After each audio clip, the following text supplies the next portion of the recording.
Hey friends, if you are or have participated in the Compassionate Inquiry Professional Training Programme, please join us from June 17th to June 19th at Renewal, a CI Summer Solstice Retreat hosted by Sataram Kaur and 18 CI facilitators from around the globe. In this immersive journey into renewal and transformation, you'll experience guided practices, nature immersions, creative activities, small group workshops, connection circles, meaningful conversations, and much more, all designed to support your journey inward as we celebrate the solstice in community. Tap the link below in the show notes to learn more and secure your place.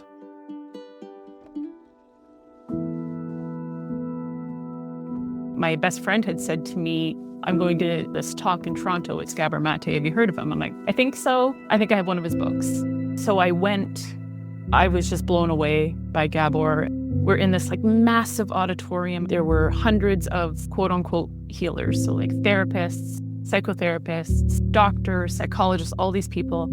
And he said, one of the very first things he said was, who needs therapy more than anyone else? And we're like, addicts and people have been abused. We're name calling all these people that need therapy. And he goes, therapists. And it hit me so profoundly because it was in that moment I realized, because I do have to fix everyone. I came home from that conference and I said to my husband, if this ever becomes a course, I'm taking it. This is the Gifts of Trauma podcast. Stories of transformation and healing through compassionate inquiry.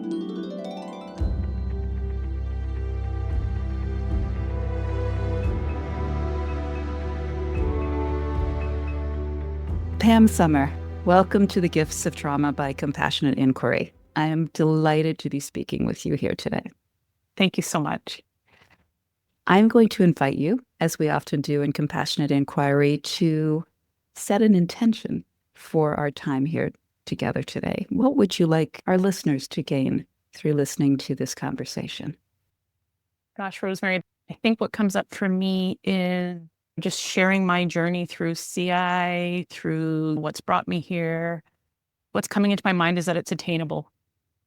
I have this story often, maybe my boots are a bit too big for me, or I'm trying to fill boots that are too big. Wonderful. Thank you. And my intention for our conversation today is that you be comfortable and you just are very fluid, allowing your heart to speak. As I will share this with our listeners, I got to be part of a year-long program that you facilitated. I interned with you. So I have seen you do your compassionate inquiry, your CI magic with so many different people. And that's what I'm really hoping will flow out of you today, as it always does, and just inspire people. Because yes, what we believe about ourselves is not necessarily true.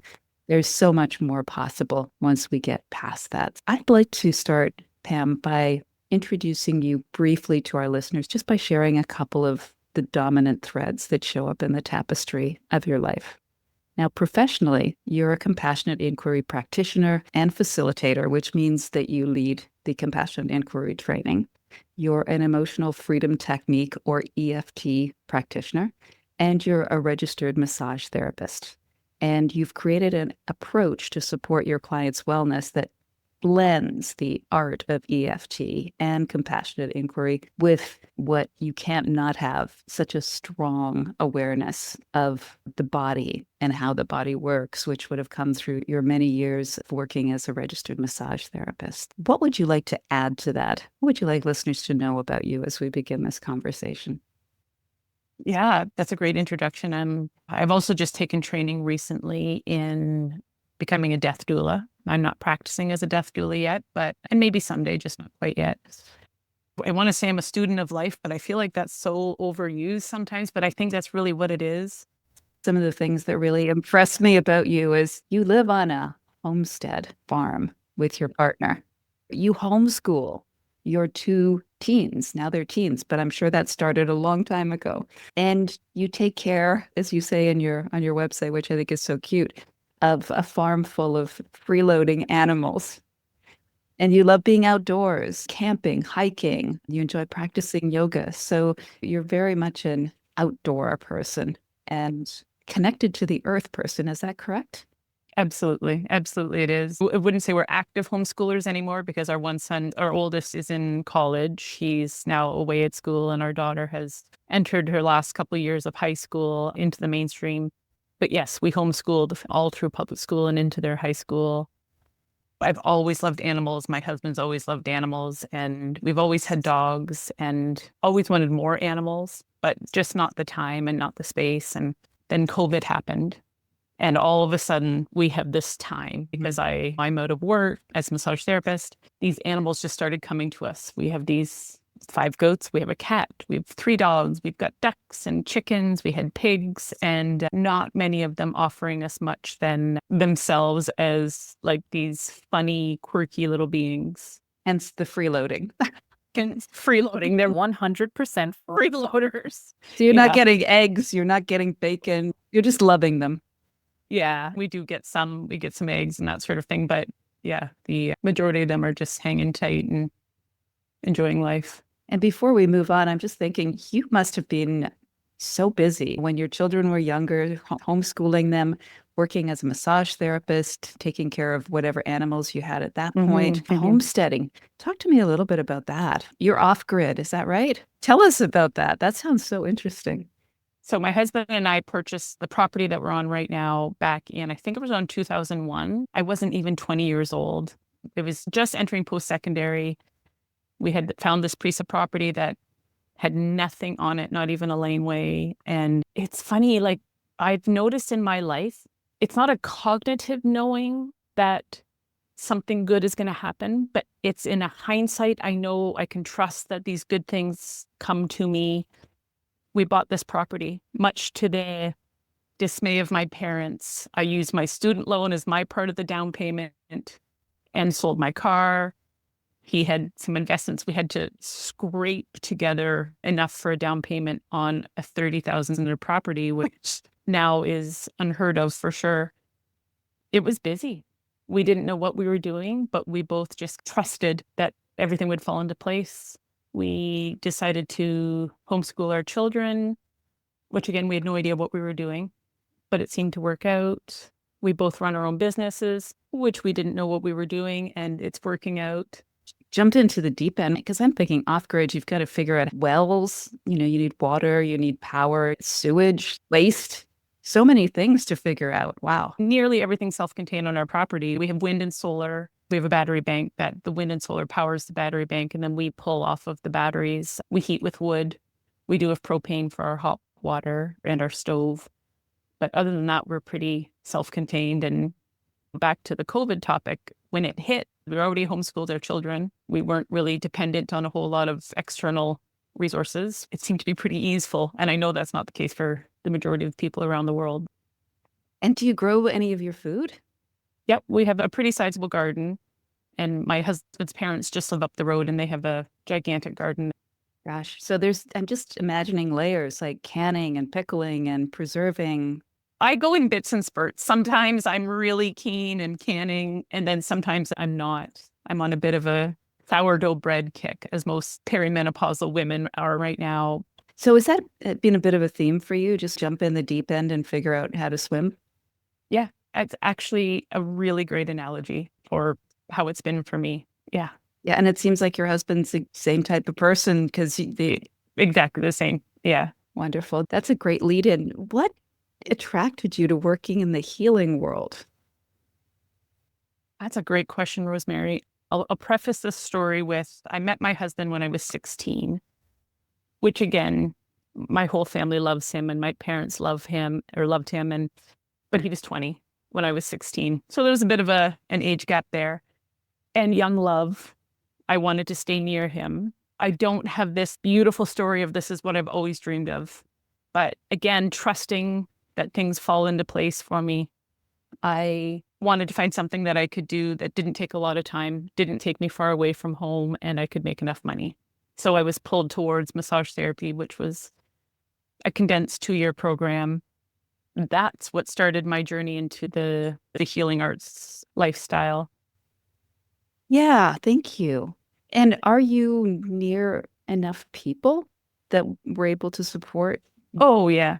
Okay. Because I have this picture in my mind that you're somewhere way out in the middle of nowhere. I think that picture might not be accurate. It's not 100% accurate, but there's some pieces of it. We do live in the country. We're surrounded by bush and farmland, but we're not far from a pretty sizable town and other little towns around. So yeah, definitely a community that can support this healing work. Wonderful. How long did you work as a massage therapist? How long did that last before you branched out into your additional practices? Yeah, I'm still doing massage therapy actively, and I started in 2000. I was certified in 2003. So I've been doing it now for, gosh, now 20, what's the math there, Rosemary? 22 years. 22 years. Yeah. That's interesting because a lot of massage therapists, they will not continue for that long. And I think that's where it was a blessing for me to have these other two modalities come in. So having EFT come in, emotional freedom technique, tapping, or compassionate inquiry, because I can pull in other options for me to work without exhausting my body, because it is an extremely physically demanding job. And a lot of massage therapists do physically burn out and emotionally, for sure, because there's a lot that people share. Oh, it's an intimate setting. You're touching people. You create this safety for people, and people do open up emotionally. I think it can be very taxing. I'd love to hear a little bit more about this because I only know about being on the receiving end of a massage. And as you're saying what you're saying, my niece also worked as a massage therapist for a short while, and she's tiny. And she told me she got all the big muscular men, and it was just physically too much for her. But she never mentioned the emotional aspect. So maybe you can share, like, what happens as you're working with a body, if I can just say that. Yeah, absolutely. And I think especially in a small town, like I would consider where I live small town, the clients that I have, I see them regularly. So I know what's happening in their lives, their families, their work, the dynamics that are happening for them. And because we are a regulated health profession and by law, it's confidential for us to keep information confidential, there's a safety built in to that. And then in addition, you get to know someone so well, that safety is then also created. There's a safety built in, but then the safety created, and people share intimate parts of their lives. And before I had the skills of EFT and then compassionate inquiry, it landed for me heavier than it does now. I would take that on. I had the belief, and this is an old belief of mine, that I had to fix. I had to make sure that they were better emotionally and physically than when they came in. And it was just too much. It was too taxing, and it took a toll on me for sure. What was the toll, if you don't mind sharing? Absolutely. For me, it started physically. I'd get a lot of headaches. And this is really funny because I didn't even know of it at the time. It had no awareness of that this was happening at the time. I can see it now in hindsight. I would get a lot of headaches. And then around 2010, 2011, I herniated a couple of discs in my back, which doing a physical job, then there was a tremendous amount of pain. And I know now that it was the raising a family, having a home, business, all of those parts, my parents being unwell, their health, a lot piling up. That then led to some pretty significant anxiety and panic, physical manifestations of that. And now I can't remember what your question was. It was really, what was the effect of taking that on, being the person to fix? Oh gosh, yeah. Being the person to fix, it's the straw. It's literally the straw that broke the camel's back. Like that sort of responsibility that I put on myself was too much. And my body, as Gabor says, the body says no. And it said no really loud. And I didn't listen and I didn't listen. And it kept letting me know. So did you end up having to take a break from your work? No, I didn't take a break from my work. I started seeking out, like I was already seeing a chiropractor, which was incredibly helpful. I was seeing a naturopathic doctor, again, which was incredibly helpful, and these different modalities. And I thought, I'll try acupuncture. And she's this beautiful woman. She's from former Yugoslavia. And she said to me, you need to do this. And she was tapping on different parts of her body. And I didn't understand what she was saying. And in all honesty, I thought she was a little bit crazy. That's woo, that's kooky. I don't know what you're talking about. I'm like, whatever. So then I went home and I was flipping through Facebook to zone out and try to not think about all the things. There was something came up about this EFT tapping. I'm like, oh my God, that's crazy because it's 2 things in one day. I've never heard of this thing in my life. And then 2 times it happened. So I looked it up and I can't remember now, it was like 3 weeks or a month later, there was a course being taught a half hour from where I live, which is wild because, again, like I said, we live in not a very populated place. We don't live in Toronto or somewhere really busy. So I'm like, okay, fine. And that's what started me on this psycho-emotional, spiritual growth. Yeah. Wow. Three hits all at the same time. Yeah. Which I'd never heard of it before in my life. And it definitely was the catapult for me. I would not have found compassionate inquiry without that first step.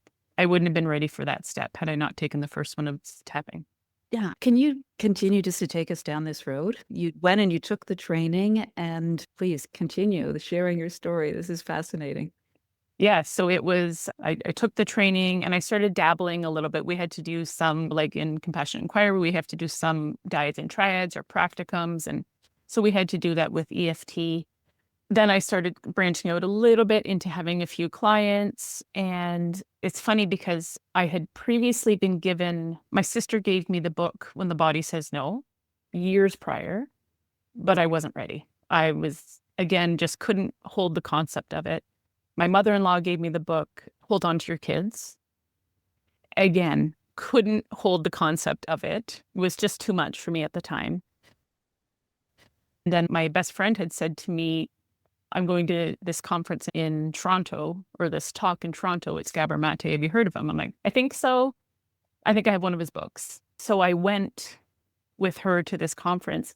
The first day, the first full day, I had the biggest migraine of my life. I could just barely keep my eyes open. It was just so much, but I was like, holy crap, I was pulled right into this information.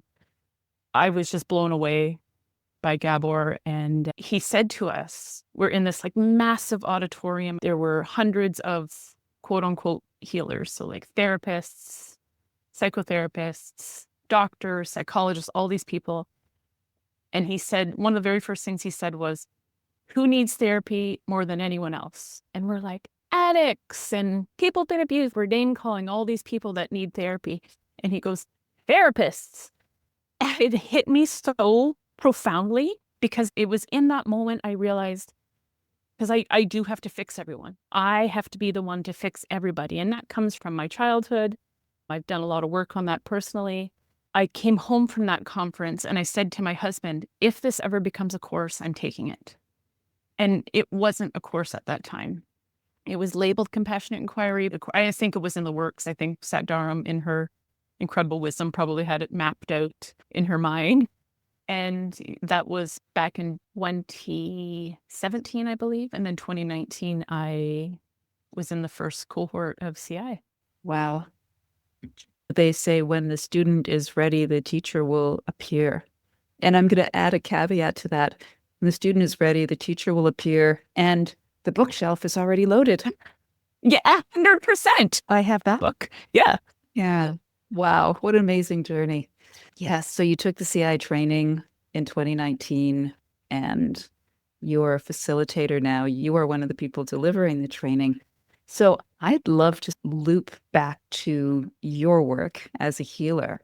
Now that you have all these tools, you're trained in EFT, you're trained in compassionate inquiry, you're a trained massage therapist, and you still offer that service. So with these additional trainings, when you have somebody, a body, on your massage table, I'm just wondering if you can contrast before and after, before you knew about the body holding on to trauma physically, it being, as Gabor says, we keep our issues in our tissues.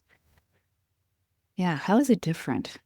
It definitely different. I actually had a client once had an ab reaction during a massage. And so that's like a quote unquote out of nowhere big emotional response when I was working on one area of her body and I had no idea what to do. I was like, it's okay. I knew it wasn't physically painful for her because she had told me, and I wanted to get her tissues and find a way to get her to stop crying. Because if you're not crying, then you're good. So note the sarcasm there. So that was a really profound moment for me too when I look back. And now, and I've had clients since have a similar reaction. And with the training that I have, we always say in CI, like, all parts of you are welcome here. And so that part as well on the massage table is welcome here. It's safe. It's appropriate. When people share what's happening for them in their lives, it's often even expected to have those sort of responses, and there's nothing to fix.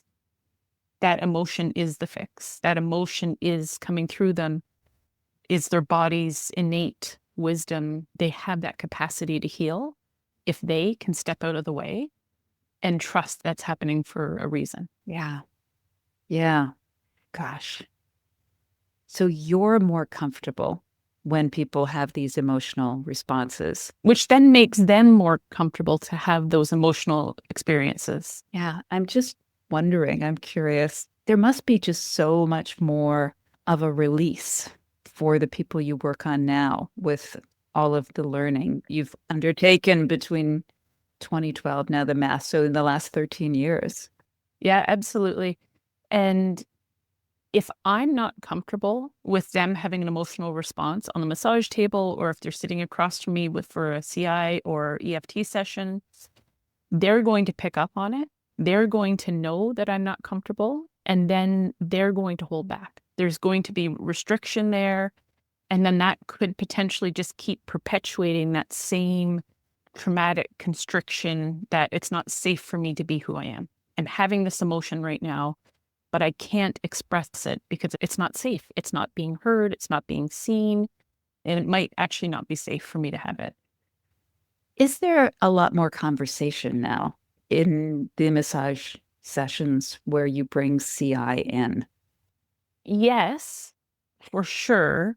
It's not, how do I say it? It's not structured. In a massage therapy session, I don't go into a CI session because unless someone would request that, because I think there has to be so much space and permission given and received. But within the massage therapy scope, asking them, what is that like for you? How does that feel? Like, lots of permission. What are you noticing? I'm just thinking of personal experiences with massage therapy. Like, I had a massage a couple months ago when I was in South Africa, and she was exclaiming about how tight my shoulders were. And I was thinking, if she had been CI informed, we could have done, it's like, why would my shoulders be tight? The shoulder blade area. And that's something that you could work through with your clients. I've been in a massage session and they've hit a knot, and it's ow. Where did that come from? Because it didn't make its presence felt until expert hands hit it. Sure, exactly. And even just slowing in a CI session, when something arises, we slow, we give our breath to it, we give our space to it, we pause, we don't rush through it. So much like a massage therapy session, if that happens, if my hands find that spot, or you notice someone may flush, they may start to sweat, they might get goosebumps, the body has these reactions other than pain, that if we're tuned into it and we can slow into it, allow that response to happen, sometimes words aren't even needed. So tell me, Pam, how do you integrate your practices, or do you keep them distinct? Would you ever bring EFT into a CI session? Or I think it would be very difficult not to if something's showing up in a certain way. So can you tell us about how and when you integrate and how that shows up? Yeah, definitely with CI and EFT, I use them together very often. I will often pull in EFT when the client is stuck with something, when they're circling back over the same topic, often when they zone out, when they are going numb, when there's a block. That's the best way to answer it. When there's a block, and obviously always with their permission, I'll ask them, is it okay if we do some tapping? And I've explained it to them prior to. And when that happens, it's like this magical opening 99% of the time that allows them to, because it brings in that somatic knowledge that the body has to then process whatever it is that's happening for them at that time. Yeah, beautiful. And I'd like to just put something in here too for our listeners, because you shared your own reaction to your first experience with EFT. And I interviewed Gary Craig. Oh, yeah. Back in 2004. Gary Craig, who's the founder of the emotional freedom technique. And it was still very marginally known. So I guess really what I'd like to put in there is if you come across this, even just once in a day, I'd like to invite listeners just to be open to it. And if there's resistance, just give it a chance. Because as Gary used to say, it often works when nothing else will. It really does. And my mentor in EFT, Susan Bushell, she said something when in the training, she said, suspend your disbelief for a moment. Suspend it for just a moment. And follow this. Let your body talk to you. And I use that often because people, you look crazy. You're tapping on your arms, you're tapping on your face, under your arms. It feels so silly. Yeah. It feels so silly to do it, especially when you're doing this. You feel like a monkey. Yeah. And I'm curious too, Pam, because if we go back chronologically speaking, you were in rough shape when you undertook the EFT training. Mm-hmm. Yeah. A lot of back pain, a lot of anxiety. Did the process of training in EFT have a therapeutic effect on what had been happening with your body? 100%. So very similar to CI, like in the CI program, the first third of the year-long training is on the self.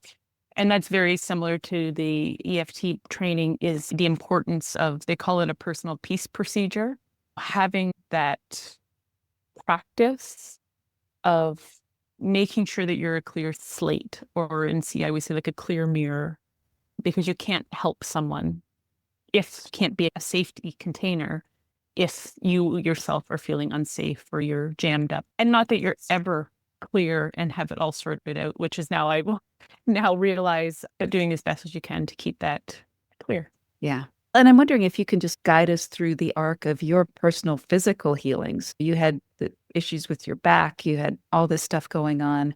You took the EFT training, and then you flowed into the CI training a few years later. By the time you had done all of that training, how were you feeling? It's certainly not gone. It's certainly not healed, but I have the tools now. People talk about their anxiety and healing their anxiety, and mine hit so hard. It was the day of my daughter's 4th birthday. And I remember that very clearly because she's a leap year baby. So it was her first birthday. And the stories that were happening in my head was, you just need to make it through today. Because if you make it through today, I thought I was having a heart attack. My anxiety was so high. I thought, after today, I don't want to say you're not needed, or I had none of those thoughts, but if I could just make it through today, then everything will be fine. So I went to a medical doctor, had a full checkover because I was convinced that's what was happening, is I was having a heart attack. Then I went to my naturopathic doctor because I was prescribed some medications, and my naturopathic doctor said, can we try this first? There was some support there, and I tried the acupuncturist, which I had already told you about. And then all of these modalities I'm still using today to keep me in a state where these modalities that I'm using today allow me to continue without the physical pain, without the highly anxious thoughts and patterns. And not that I don't have pain, and not that I don't have anxiety, because I'm human. I think those things come along with the human condition, but they're manageable, they're safe. Yeah, so your attunement to your body is significantly heightened because it did have to really yell at you to get your attention. Oh my gosh, absolutely. That's a really great point, Rosemary, because my beautiful mother, both my parents are now passed, but my beautiful mother, she was as strong as an ox. She was like, she charged through. She was like the strongest woman I've ever met. And wasn't allowed the space to feel, wasn't allowed the space to be vulnerable, quote unquote, weak. And I learned that so well from her, and I'm so grateful for that.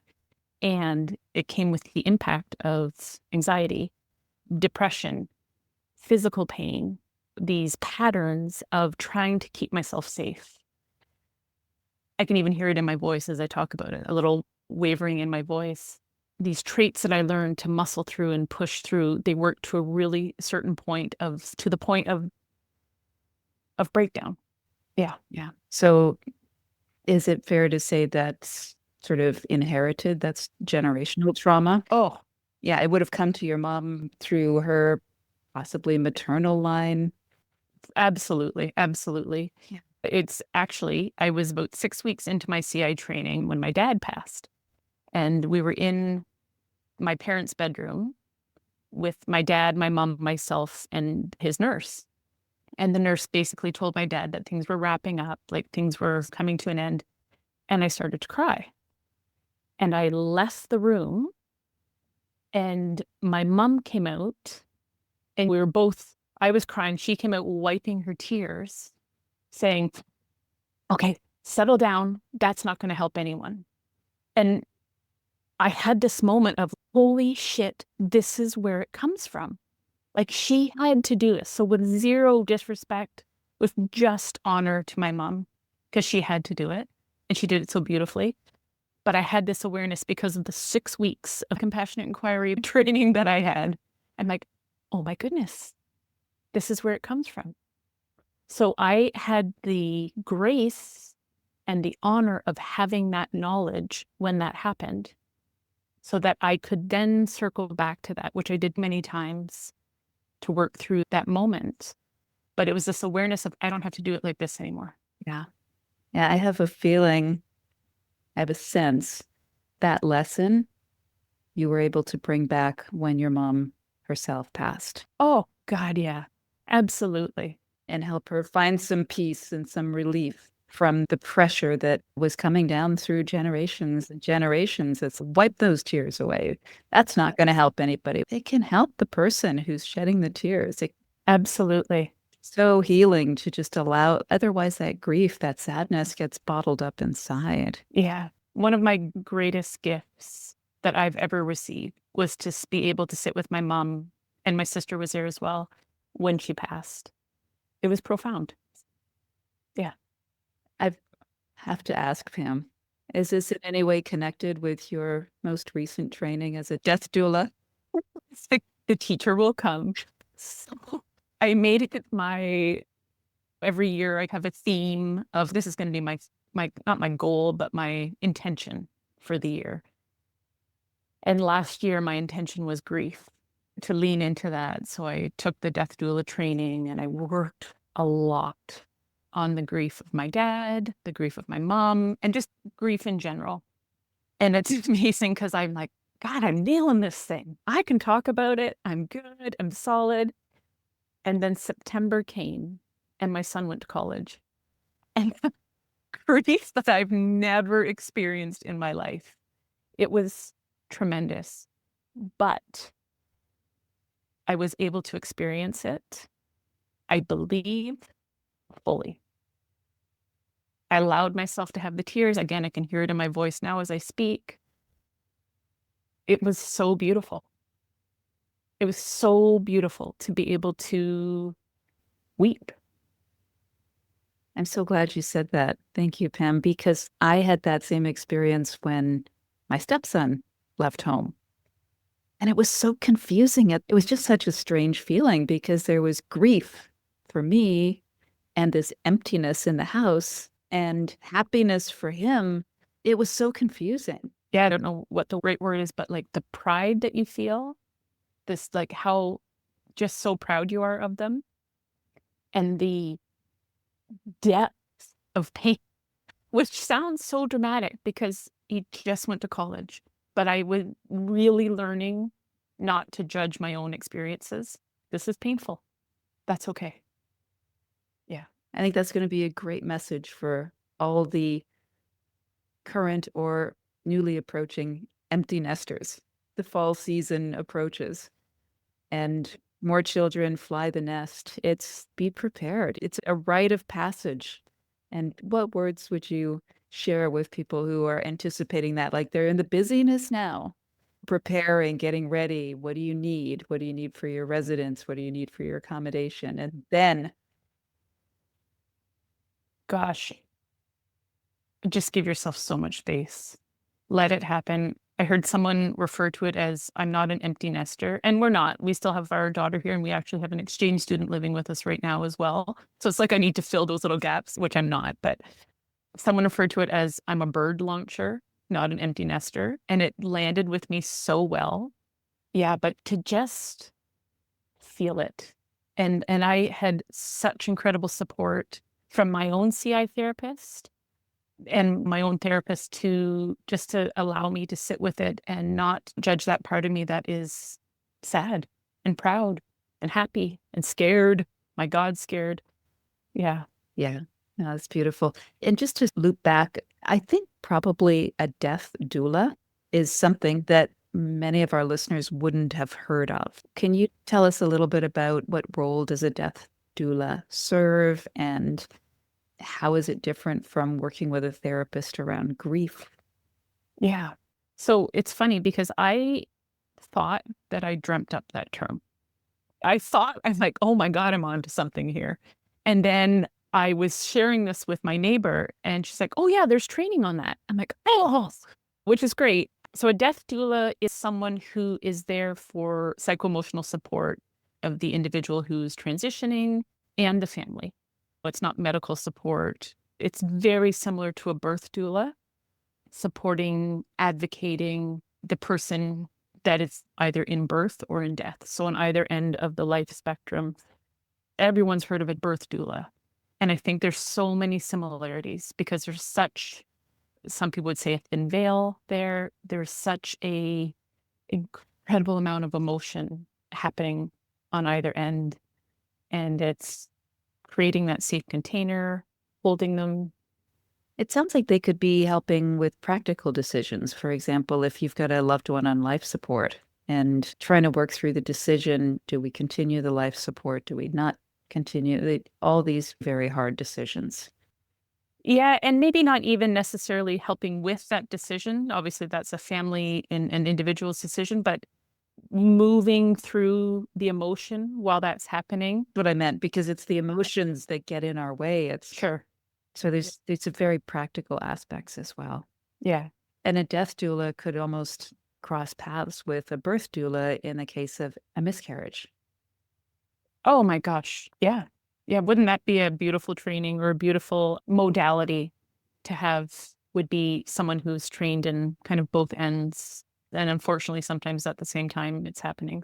Thank you. Thank you for sharing that. I know there are a lot of us walking around with unacknowledged grief. Oh, yeah. Though I think that's the one gift of death, is that it gives us this opening to release that pain. Thank you. So you are still in the process of that training. I know I'm done the training and I've got my certification, but I'm just not practicing. Okay. I've got a little too much on my plate now with life, teenagers. So it's a tool in your toolbox that is just sitting there until there's a demand. Okay. Yeah. I understand. Now, I see you as a guide and a teacher, obviously to your children when you were homeschooling, and to the people that take your compassionate inquiry, professional program training. Is teaching a natural thing for you? Is it easy for you? I think so. I think that's always been something I've been pulled towards. I co-opted when I was a student as a teacher or within a classroom. Mind you, it was a grade 1 classroom. And after the year of co-oping, I was like, that's not going to happen. That seemed not the path that I wanted to go into. And then, which is really curious. It's really curious for me because I ended up then homeschooling along with my partner and the support of the family that we have around us. But I was definitely the one that was leading the charge on the homeschooling department. I'd like to shift a little bit in the focus, going back to your work as a compassionate inquiry facilitator. I noticed, because I was privileged to be part of the cohort, But you've been gifted by the CI administration to be in charge of a lot of the training of our Indigenous participants. And I'm wondering, how did that come to be? Is there a reason that you were responsible for cohorts with a large number of Indigenous participants? Can you tell us about that? Yeah. So when I led a training, a CI circles training for a group, an Indigenous community. Within that group, there was an elder in that group that had then, when the year-long training was brought up to this Indigenous community that was part of our cohort, she requested that I was one of the facilitators. And how have you found that, having Indigenous participants? Is it different to, obviously, we train participants from around the world. It's very international. But when you've got a significant number of Indigenous participants in your cohort, how is it different? So the group that you and I were in, and then there was another group that I was leading at the same time. It was from a community of West Region Family and Child Services. And these individuals in this group were just the most incredible, knowledgeable wisdom and so much tremendous trauma that they'd experienced in their community. I'm sure, as you can remember, a lot of the time we would sit and listen. We would just be similar to what I am right now, lost for words with their stories, and not the stories from the past, but the stories that are still happening now. It was never lost on me what profound honor it was for me to be able to sit with them.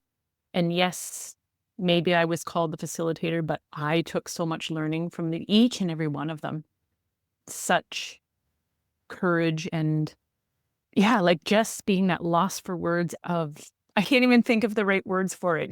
I learned a lot. I remember that red shirt day session where we went totally off the curriculum and just listened to their stories. And you're right. I was so impressed with the strength, and maybe resilience is the right word. They've gone through so much. They are currently going through so much. Yeah, it's ongoing. And there's such a somatic connection. There was a fluidity between the emotions and the body.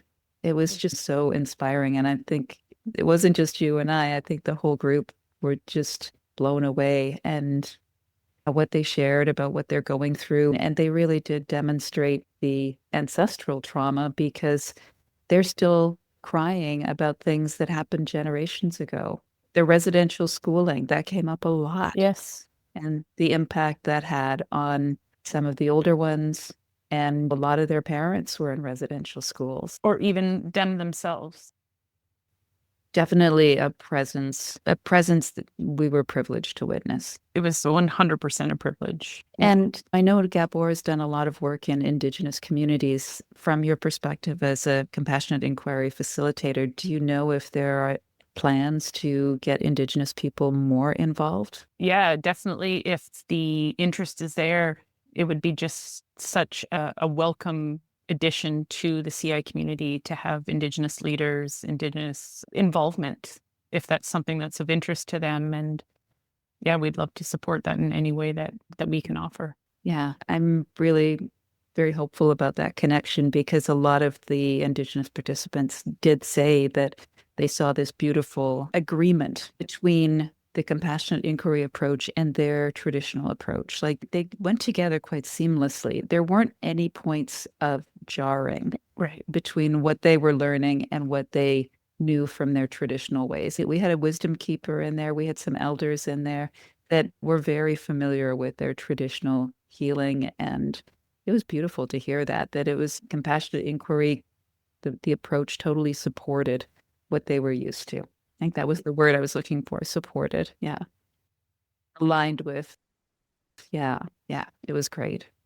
Is there anything that you'd like to speak about that I haven't asked you, that we haven't covered? Right off the top of my head, I can't land on anything. I can't think of anything right now.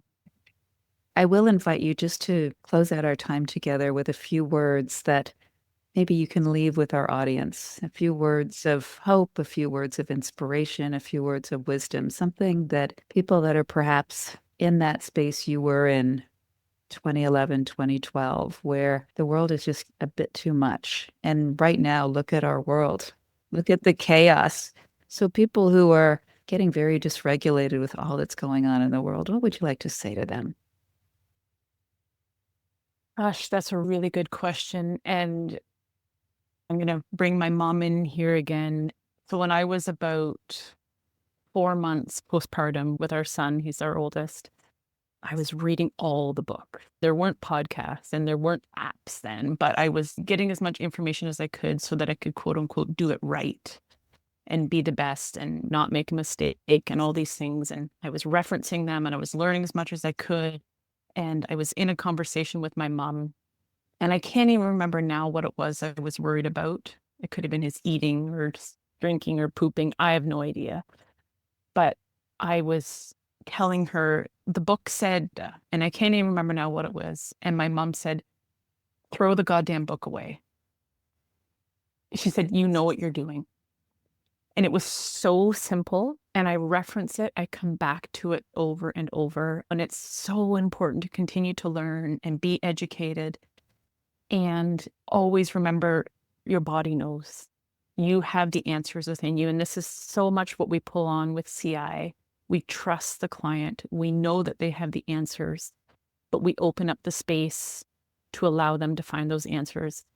And that's what my mom did for me in that moment when she said to throw that goddamn book away. You have the answers. If we can pause, slow down, listen, we can learn what we already know. Yeah. So that's it. Thank you. That's beautiful. So trust yourself. That's exactly what came up in my conversation with Gordon Neufeld.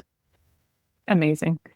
I raised the question because there is so much these days. My daughter just had a baby and Oh, congratulations. thank you. The number of books and experts, and it makes us doubt ourselves. Even the healing world, there are so many modalities. There are so many different approaches. Thank you for leaving us with that. Trust yourself. Your body knows best. You know best. You have the intuition. And look at where it's led you. It led you to jump into the deep end and become very adept at swimming in that space. Yeah. I'm so grateful to you, Rosemary. Thank you so much. And thank you so much for being here and taking us on this, sharing so vulnerably all of this personal journey you've been on. It's been very inspiring, and you ended on an exquisite note because you have lived a life where you have trusted yourself. And as you said, you're human. There are doubts, there's anxiety, there's stress, there's old learned patterns, old programming, but you're still trusting yourself. You're still forging forward. You're still jumping into the deep end. Even your experience with the Indigenous students, you're following your heart. And that's a beautiful example for us all. Pam Sommer, thank you so much for being with us today on The Gifts of Trauma by Compassionate Inquiry. It's been such a delight to have you here. It's mutual. Thank you so much. Thank you.